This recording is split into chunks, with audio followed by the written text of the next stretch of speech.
Hello, hello, hello, everyone. Happy Wednesday. I am Claire Jones, owner of Liminal Clarity, and I am a productivity expert and change guide for growth. And for the women visionaries in transition out there, I help you set up a solid foundation of self-care practices so that you achieve more in less time with less stress. And we are jumping on today for my Visionaries in Transition Facebook Live series, where I interview the amazing and inspiring impact makers in my network to discuss the transitions that have shaped our lives and our businesses. So if you're joining us, please like, comment, share, subscribe if you're on YouTube. Let us know that you're here and you love Maggie, because I love Maggie. And that's what we're here to do, right? So today I'm talking to Miss Maggie Greene, who is a stylist. I'm so glad to have you here today. Thank you for having me, Claire. I appreciate it. I'm excited to catch up with you a little bit. I know. We haven't had a one-to-one in a while, and I'm just like, need to remedy that. So tell us your backstory. How did you get to where you are today? Well, I'll keep it brief because I know we only have a half hour today.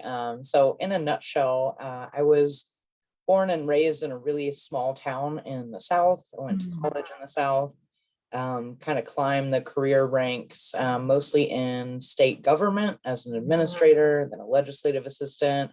Then I got into some marketing work and just kind of grew bored. Kentucky is my home state, and chronically, it's very slow paced, not very fast moving. So I kind of outgrew the area, the environment, the culture. And ever since I was a teenager, I imagined Seattle was like this mecca for creativity and technology and innovation. Turns out that is true. And in 2013, I actually made probably one of the biggest transitions of my life, and decided to move out to the West Coast without a formal plan, without a job or an apartment lined up. I took a huge risk, and that was 2013. Here we are in 2022. I just launched my business 2 years ago, and I've been in the Seattle area ever since. So certainly no regrets, but it's been definitely not a linear path by any means. It's been, kind of zigzaggy, rick-rack-like, a little bit like my wallpaper here in the background. But I'm happy to be here. Really excited to have the opportunity to chat with you, especially about career and business. I know we share that interest. So yeah, totally. Moving across country is one of the biggest transitions that I've gone through, and I know a lot of people go through as well. I remember that's one of the things that we connected on when we first met, because we moved within like a week of each other, I believe. And I was coming from Louisville, Kentucky at the time, which is where I spent a year prior to coming to Seattle. And we were like, oh my God, what's the coincidence, Yeah, we just missed each other on the interstate. Yeah, well, I flew, but. Oh, that's right. That's right. Okay, yeah, cool. Yeah, I packed up everything in, shipping vans and stuff and had them ship it, which I don't recommend. Now that I've experienced it, I do not recommend doing that route. I can't say that like a big panel van, like a moving truck, is any better. You don't have like line of sight in your rear view, which is disorienting, and it's big and takes up a lot more space than the usual car. But I did it more than one time, right? Yeah, for sure. So we've talked about moving across country, but are there any other transitions that have shaped your journey in life or business? Yeah, well, certainly the cross-country move to Seattle, but even before that, there were a lot of transitions in my childhood that, I didn't really have a choice or an influence as far as like when those came up and how they were managed.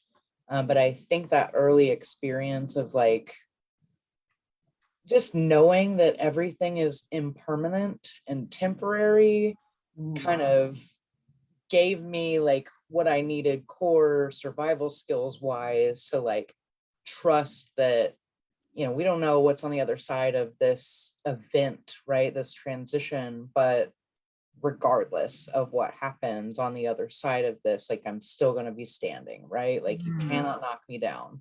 So lots of moving around, not just homes, but families. I lived with an extended family member for a period of years in my adolescence. And so that was a really big transition. Yeah. Puberty was a huge transition. Wow. And the transition into financial and otherwise like social independence, like from my family, was huge. Turning 18, it was like I was counting down the days, right? Because I knew that was some kind of ticket to freedom. Like once that milestone hits, I get to make my own decisions. I'm in total control. And it was overwhelming. College was a huge transition. I hadn't really spent any length of time away from like my hometown. So to be among total strangers, no familiarity, that was pretty intense, but had a great time. Also learned a lot, grew a lot. And I think that's true for every single transition. Most recently, you might get a kick out of this, I transitioned from like 8 cups of super high octane coffee a day. This was February 2021, to exclusively decaf. And as a person who has anxiety, I struggle with that, every minute of every day. That had a huge impact making that change. Physical symptoms have subsided, right? I don't get heart races as much or sweaty palms. I mean, sometimes, but it's not quite as intense. So lots of big transitions that have shaped my life and career. Yeah, I love that you brought up the coffee thing, because it's seemingly a small change, like just changing what you drink during the day, but it has such an enormous impact at the same time, like enormous. The elephant in the room, the biggest transition of my life, other than moving to Seattle from small town Kentucky, was quitting my job in the middle of a pandemic and deciding, quite quickly that I wanted to launch a business. It was like all risk, right? Everything except my intuition said like, this is probably crazy. But every time I've made a decision like that and followed through, the results and the ROI, that the benefits have far outweighed the risks in the long term. So yeah, that reminds me of what you said at the beginning of the call, is like you learned in childhood that you could survive these transitions, you could survive these changes, these shifts, these even challenging traumatic crises, and I think that's invaluable preparation for entrepreneurship. Yeah. I mean, fight, flight, freeze, like just being able to adapt and be agile under whatever circumstances, Totally. Yeah, my dad once told me when I was young that I would go far in life because I could keep my cool in absurd situations. Yeah. And I'm like, and I think that's the core skill set that we're talking about here, is like when transitions happen, when change happens, when stress happens, when trauma happens, it's in your best interest to develop your skill set in being like, yes, I can navigate this. It might not be pretty, it may not be fun, it may not be fast or easy, but I will be successful in navigating this. Yeah, trusting yourself. And I don't know that everyone has developed that, and it takes years and practice and a lot of experience to like hone it, not have doubt. And I say that like, I'm sure, Claire, you experience, anybody who's watching, we all have fleeting moments of doubt or waves of just like crippling self-doubt, but at your core, like that, it's not even confidence, it's just like reality, like, you're gonna make it, you're gonna get through it. Totally. I call it self-trust. Like building that self-trust over the long term. And that's one of the reasons why I say like personal development is business development at the end of the day. I just realized we have the same exact water bottle. Is that from Powell's? No, it's Nalgene, I think. Okay. And it glows in the dark. Yeah, I got it from Powell's in down in Portland, Oregon. Nice. That's so funny. What was I talking about? I was talking about personal development is business development. Yes. Because we have to develop those skill sets internally with ourselves before we can apply them to professional development, to business development at the end of the day. It's interesting, like while I was experiencing those transitions early in childhood, and certainly like the things that I learned and observed, like when I left my job to come to Seattle, that meant all new territory, all new industry, all new work culture, all of those things. Like, yeah, it's definitely about self-trust. But going back to what I was trying to say, like I didn't realize in those moments that I was accumulating like this really important business intelligence and like acumen.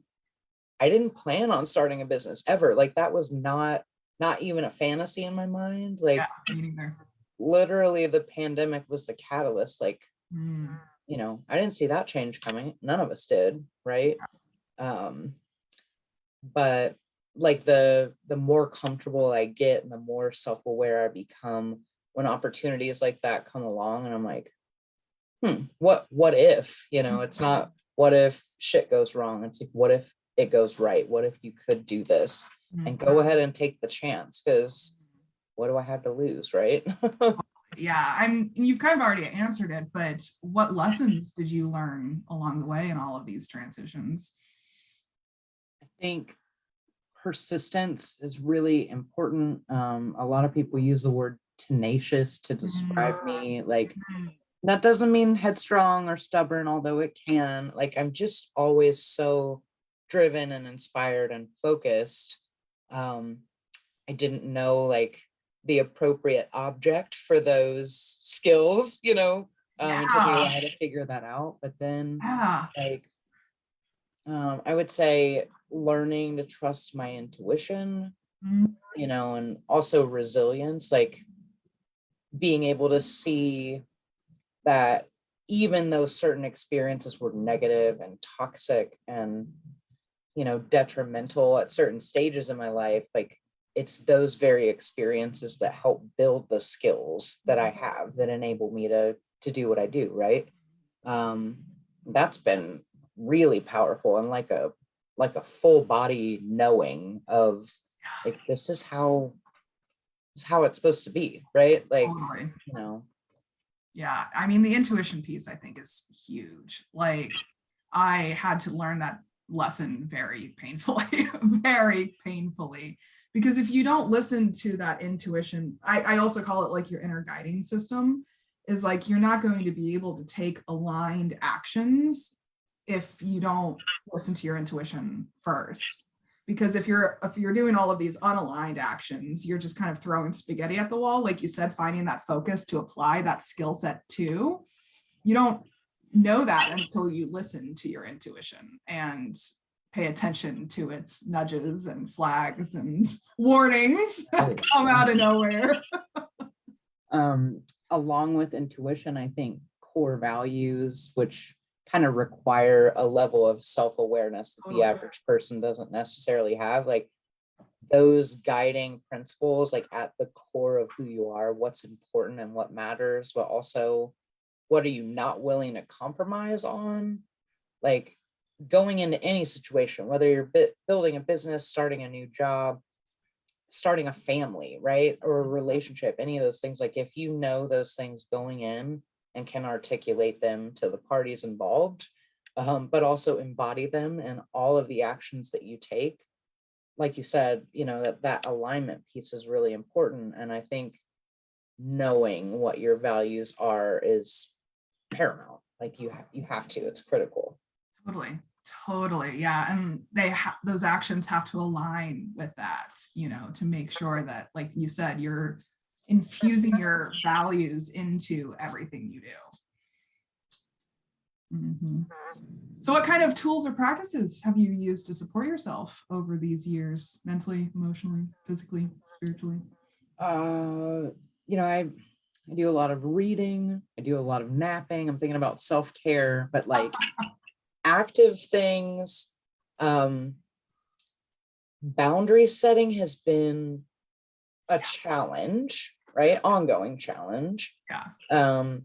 Setting them as intentions is one thing, right? Communicating them to other people is another thing.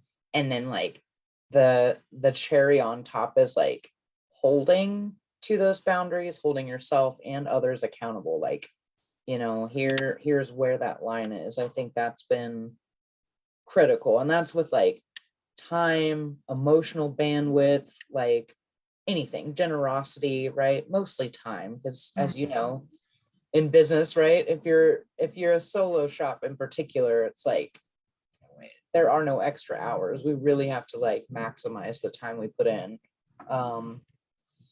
Time blocking. Oh, you muted yourself.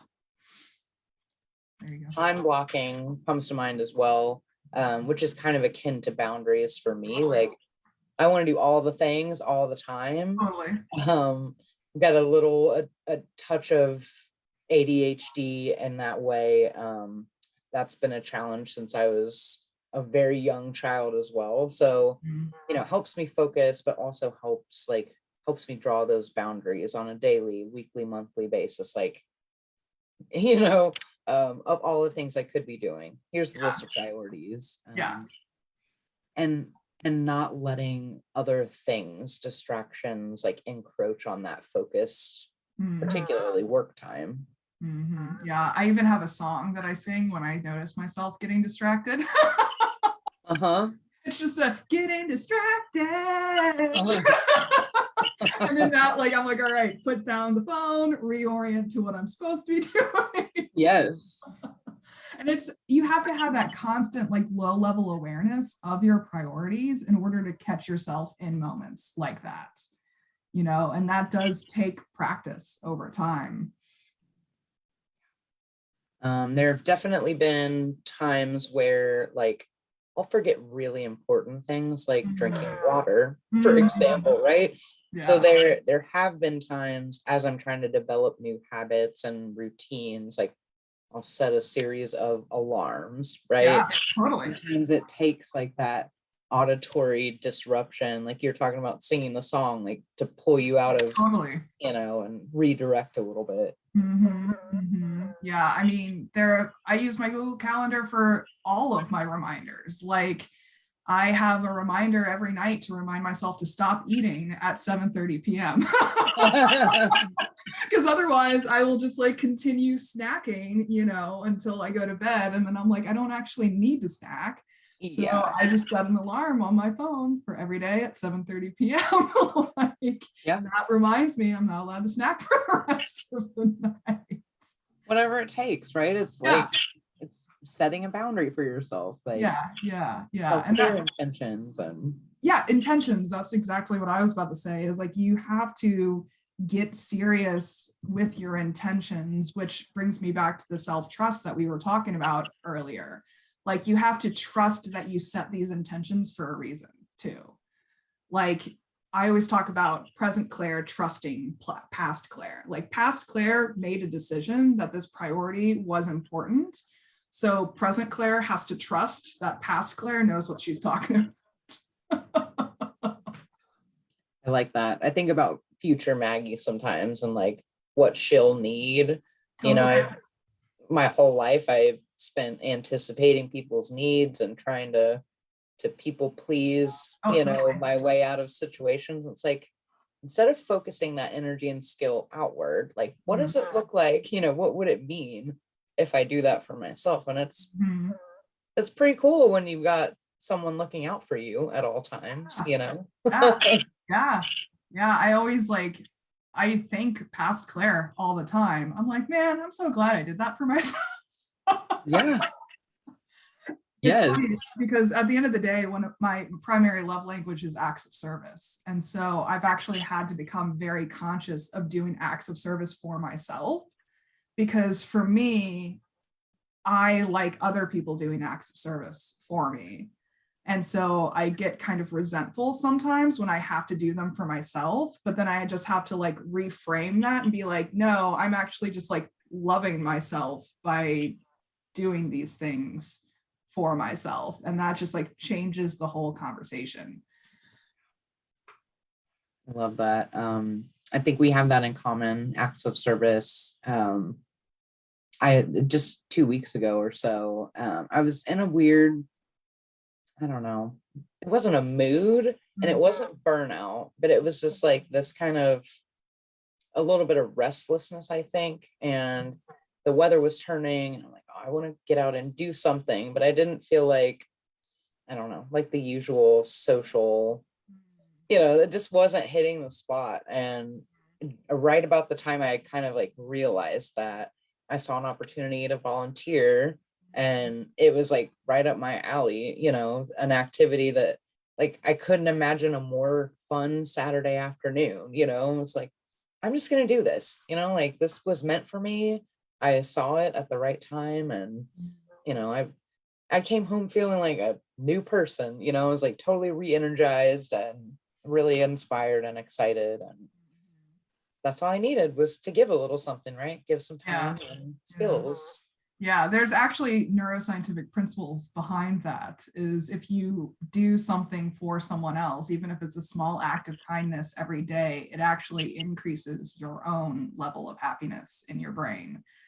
And so one of the habits that I've used in the past to kind of fulfill that need for myself is carry around Cliff Bars in my glove compartment and give them out to homeless people when I see them.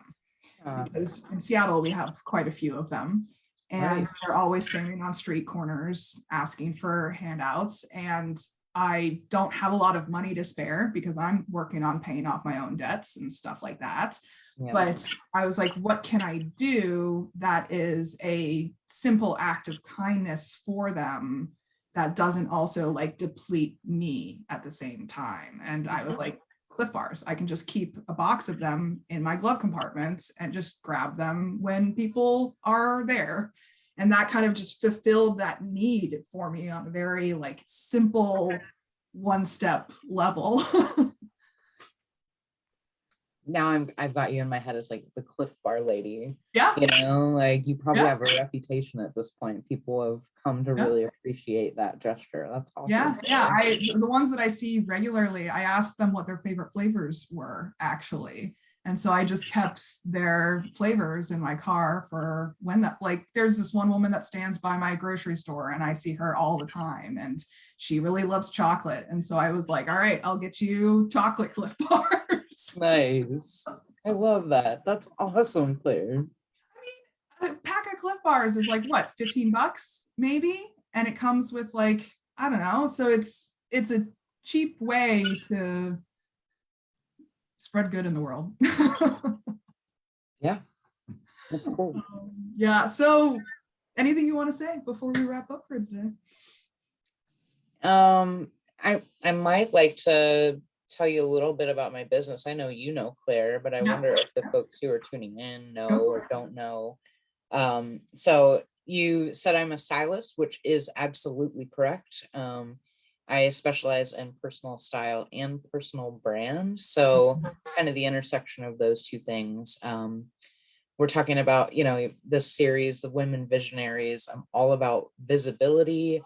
I do have a really strong vision and a mission for this business, which is what I describe as a one-woman band on a mission to transform how you see yourself. I would love to help anyone who might be looking for support on either of those two things, with one caveat. I'm booked through like June. So starting this summer, I'll be able to take new folks on. But I produce a lot of free content on both of those topics. And I have a private Facebook community for women, trans, queer, and non-binary folks to get support on personal brand and style, where I host monthly educational events for free as well. So if anyone's interested in that, I would love to have you. Claire, I know you're a member. Mhm. It's kind of one of my favorite places on the internet. We Mhm. hang out, we have a good time there, support each other. I also really particularly love your sustainability approach as well. Like, you are on my list. I need to upgrade my whole wardrobe at some point. And I'm just like, man, I need to hit up Maggie because you specifically focus on sustainable fashion. That's right. I take a secondhand first approach, which isn't necessarily secondhand only, but I consider myself an expert thrifter. So Claire, whenever you're ready, we're definitely going to hit some local thrift shops. But yeah, everything that you see me wearing and photos on social media, and largely everything that I recommend to clients is thrifted, pre-loved, or secondhand. I think it's really important to make an effort in whatever small way you can to be more sustainable, be more environmentally conscious. And the fashion industry is notorious for its waste. And so my big takeaway is, like, there's all these amazing garments that already exist. It's our opportunity to kind of extend their life and ultimately save them from the landfill. Plus it's cheaper, and you can find a lot of really cool, unique things on the thrift market, digital and in brick and mortar stores, that you're just not going to see in retail shops. Mhm. Mhm. Yeah, I absolutely love it. I'm totally here for it. Thank you. I mean, it's kind of my jam too, it's definitely my I know. dream job. Yeah, for sure. I mean, really, the place that we all want to be is just playing in our nerd zones all day long. And I think we've both accomplished that. 100%. Yes. Like, that I always said boredom was the enemy at work. And that is the antithesis to my experience now. Like, I'm never bored, I've got plenty to do. All of like the gears are engaged. Like every part of my brain is lit up every day. It's pretty damn cool. Yeah, I call it an existential orgasm. Yeah, there you go. Because it's just like, we've arrived. yeah, exactly. All right, well, we're going to wrap up. I know we've only got about a minute left. So this is powerful stuff that we're talking about today, per usual. I always love these conversations. Like, they go all over the place, and yet they still have the same themes. And I'm here for it. So audience, we definitely encourage you to share your own insights and stories with us as well. We'd love to know how transitions have shaped you in your own lives and businesses. And special thanks to Maggie for joining me today. It has been an absolute pleasure, per usual. Thank you so much for having me, Claire. And thanks to the folks who tuned in. Appreciate it. Totally. So I'm always looking for more guests. I'm actually booked out to the end of October for this series, but if you're looking for a spot, I recommend grabbing it sooner rather than later because obviously they fill up quickly. So if you're interested, please reach out to me. I'll send you the sign up link. I can't wait to chat with all of you. In the meantime, please comment, like, subscribe, and share. Check out Linktree/Liminal Clarity for all of my links. And then where can people find you, Maggie? At Greene Style Mag. So that's green like the color, style, MAGS, on Instagram, Facebook, and TikTok. Or you can check out my 100% DIY website at MaggieGreeneStyle.com. And in that case, it's green like the color with an E at the end, as in my last name, style.com. Awesome. So until next time, please remember that your authentic self is extraordinary, it is wonderful, and you owe it to yourself to create the elevated life that you know you are capable of. Take care, everyone.